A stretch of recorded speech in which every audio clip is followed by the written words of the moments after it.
শহীদ রাষ্ট্রপতি জিয়াউর রহমানের ৯০তম জন্মবার্ষিকী আজ। ১৯৩৬ সালের ১৯শে জানুয়ারি বগুড়ার গাবতলীতে জন্মগ্রহণ করেন তিনি।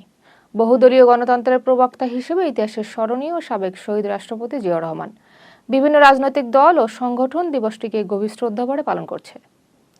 লক্ষ্মীপুরে জামায়াত বিএনপির নেতাকর্মীদের মধ্যে সংঘর্ষের ঘটনায় পাল্টাপাল্টি মামলা হয়েছে। জামায়াতের মামলায় ১৭০ জন ও বিএনপির মামলায় ২১৭ জনকে আসামি করা হয়।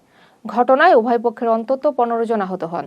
পুলিশ বলছে ঘটনার সুষ্ঠু তদন্ত চলছে। প্রশাসন সবাইকে আচরণবিধি মানার আহ্বান জানিয়েছেন। ব্যাংক বহির্ভূত আর্থিক প্রতিষ্ঠানে খেলাপি ঋণ বেড়ে ২৯,৪০৮ কোটি টাকা দাঁড়িয়েছে। মোট ঋণের ৩৭.১১% এখন খেলাপি। ৩ মাসে খেলাপি বেড়েছে প্রায় ১,৮৬৭ কোটি টাকা।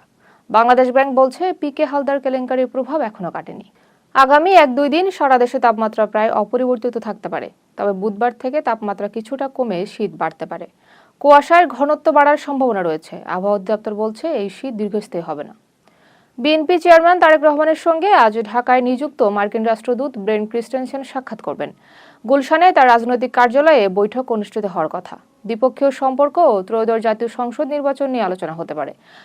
প্রয়াত খালেদা জিয়ার মৃত্যুতে সমবেদনা ও দায়িত্ব গ্রহণের শুভেচ্ছাও জানাতে পারেন রাষ্ট্রদূত।